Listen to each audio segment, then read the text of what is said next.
Hello दोस्तों, welcome back to my channel. आज हम जो जानने जा रहे हैं वो बहुत ही रेयर कंडीशन है जो कि जिससे बहुत सारे पेशेंट सफ़र कर रहे हैं। तो वो कंडीशन कौन सी है जानते हैं। फाइब्रोमाइल्जिया। फाइब्रोमाइल्जिया एक ऐसी कंडीशन है जिसमें बॉडी के हर पार्ट में पेन होता है पेशेंट को। फाइब्रोमाइल्जिया का जो नाम है वो इसलिए इसका नाम है, फाइब्रो मीन्स फाइबर, मसल्स के हर फाइबर, माइल्जिया मतलब पेन, मतलब मसल्स, हमारी बॉडी के जॉइंट्स, हर बॉडी पे पेशेंट को ऐसा लगता है कि पेन हो रहा है। ये बहुत ही स्ट्रेसफुल कंडीशन होती है जिसमें पेशेंट को ये फील होता है कि मेरे हर बॉडी पार्ट में पेन हो रहा है।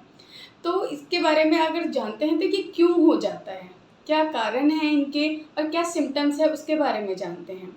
ज़्यादातर जो देखा गया है कि सिम्टम में क्या होता है, पेशेंट जो होता है वो बहुत इरिटेबल होता है, बहुत ही उसको ऐसा लगता है कि मतलब irritated, agitated, anxiety, depression, fatigue, joint pain, upper back area, neck, back, कोई भी बॉडी का ऐसा पार्ट नहीं है जो पेशेंट नहीं कहता है कि मेरे को पेन नहीं है।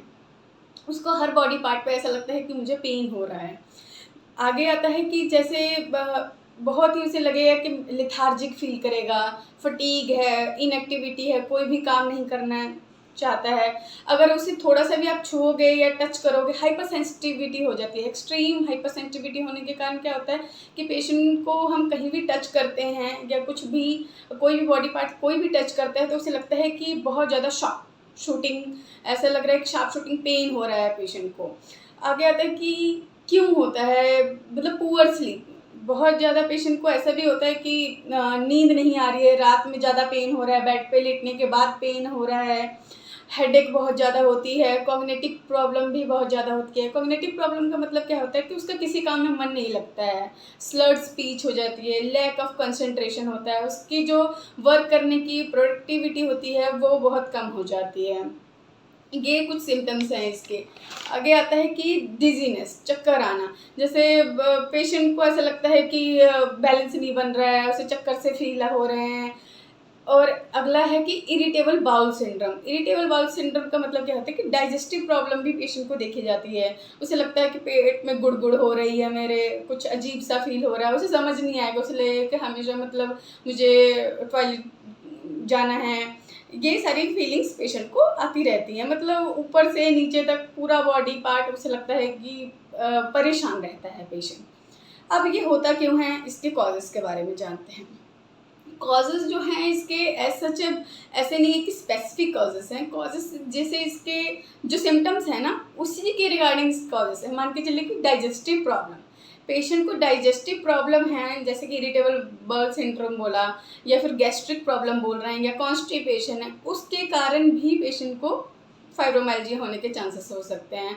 दूसरा ये है कि हार्मोनल इम्बैलेंस। हार्मोनल इम्बैलेंस का मतलब क्या है कि आफ्टर प्यूबर्टी भी फीमेल्स को देखा गया है कि बहुत सारे पेशेंट जो भी फीमेल्स हैं उनको पेन होना स्टार्ट हो चुका है। या फिर स्लीप प्रॉब्लम, जो अपनी नींद जो है वो एडिक्वेट अमाउंट में नहीं ले रहे हैं। एटलीस्ट 6 से 8 घंटे की नींद हमें ज़रूरी होती है, अगर वो प्रॉपर नहीं है तब भी इसके होने के चांसेस होते हैं। मूड डिसऑर्डर, मूड डिसऑर्डर कब होता है, जब हमारा केमिकल इम्बैलेंस होता है। जैसे इलेक्ट्रोलाइट हमारी बॉडी में होते हैं, सोडियम पोटाशियम का लेवल, उसका भी जब इम्बैलेंस होता है तब भी देखा गया है कि फाइब्रोमाइल्जिया होने के चांसेस हो जाते हैं। क्रॉनिक इलनेस, क्रॉनिक इलनेस क्या है कि कोई भी लंबी बीमारी चलती आ रही है, जैसे लूपस देखा गया है, रोमेटिक आर्थराइटिस है, या फिर एक कंडीशन होती है ऑस्टियोआर्थराइटिस या एंकाइलोजिंग स्पॉन्डिलाइटिस, जो लाइफ टाइम चलती रहती है पेशेंट के साथ, जिसका प्रोग्रेशन होता है तो पेशेंट स्ट्रेसफुल कंडीशन में आता है, जिससे वो ट्रिगर होता है तो फाइब्रोमाइल्जिया होने के चांसेस हो जाते हैं। Last, stress. स्ट्रेस भी बहुत सारे पेन को इंड्यूस कर देती है, जैसे कि ओवर थिंकर जो हैं, बहुत ज़्यादा सोच रहे हैं। मान के चलिए कि एक तो है कि स्ट्रेस किसी कंडीशन के कारण हुआ पेशेंट को स्ट्रेस। कुछ चीज़ें ऐसी भी होती हैं कि पेशेंट को ऐसा लग रहा है कि नहीं, कोई भी छोटी छोटी चीज़ को लेके वो बहुत ज़्यादा ओवर थिंक कर रहा है, तब भी ये होने के चांसेस हो जाते हैं। तो इससे कैसे बचा जा सके, क्या इलाज है इसका। तो जैसे कि हमने इसके बारे में जाना कि ये हो क्यों जा रहा है, क्योंकि ये कंडीशंस हैं। अब डाइजेस्टिव प्रॉब्लम क्यों है हमें, स्लीप की प्रॉब्लम क्यों, वो ओवर थिंकर हैं हम, या फिर हमारे हार्मोन इम्बैलेंस हो गए, तो हमें क्या करना है, इसे ठीक करने का ही उपाय है इसको फाइब्रोमाइल्जिया को ठीक करने का। फाइब्रोमाइल्जिया का ऐसा कोई इलाज नहीं है, कोई पेन किलर नहीं है, कोई ये इलाज नहीं है कि हाँ मैंने ये कंडीशन है दवाई खा ली और ठीक हो जाएगा। इसका एक सिंपल सा ही उपाय है कि आप अपनी लाइफस्टाइल को मॉडिफिकेशन कर दें। लाइफस्टाइल मॉडिफिकेशन का मतलब क्या हुआ कि आप अपनी डाइट प्रॉपर लें, दूसरा एक्सरसाइज लेके आएँ अपनी लाइफस्टाइल में, फिजिकल इनएक्टिविटी ना करें।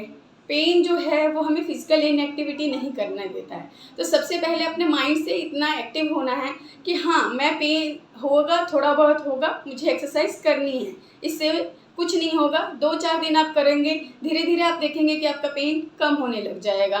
फिर आता है कि आप साउंड स्लीप लें, ऐसा स्लीप जिससे कि कम से कम 6 से 8 घंटे की नींद आपकी रोज़ाना डेली लाइफ में एडिक्वेट स्लीप होगी, तो आपको ऐसा रहेगा कि पेन जो है वो कम होने लग जाएगा।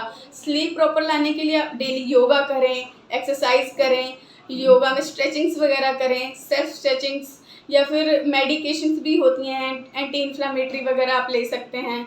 जो भी आपकी स्ट्रेसफुल एक्टिविटी हो रही है, मान के चलिए कि आप कोई भी चीज़ को बहुत सोच रहे हैं, उस चीज़ों को आप लिख लीजिए। लिख के आपको ये होगा कि वो स्ट्रेसफुल आपके दिमाग से निकलने लग जाएंगी चीज़ें। दूसरा यह है कि कोई भी स्ट्रेसफुल एक्टिविटी, चाहे वो फिजिकली हो, मेंटली हो, इमोशनली हो, साइकोलॉजिकली हो, कोई भी इमोशनल, अगर बहुत ज़्यादा आप हो रहा है तो आप साइकोलॉजिस्ट से मिल लीजिए। ये चीज़ें अगर कम होंगी तो आपका जो फाइब्रोमाइल्जिया है वो ऑटोमेटिक ठीक होने लग जाएगा। आप विटामिन B12, विटामिन डी, ये सब की एडिक्वेट अमाउंट में आप मात्रा लीजिए, अगर कम है चेक करवा लीजिए। तो यही थी आज की नॉलेज, चलिए बने रहिए। फाइब्रोमाइल्जिया के लिए कुछ एक्सरसाइजेस भी होती हैं जो कि आपको नेक्स्ट वीडियो में मिल जाएंगी, तो बने रहिए मेरे साथ। कल की वीडियो में हम देखेंगे कि फाइब्रोमाइल्जिया के लिए हम कौन सी एक्सरसाइजेस करें। Thank you.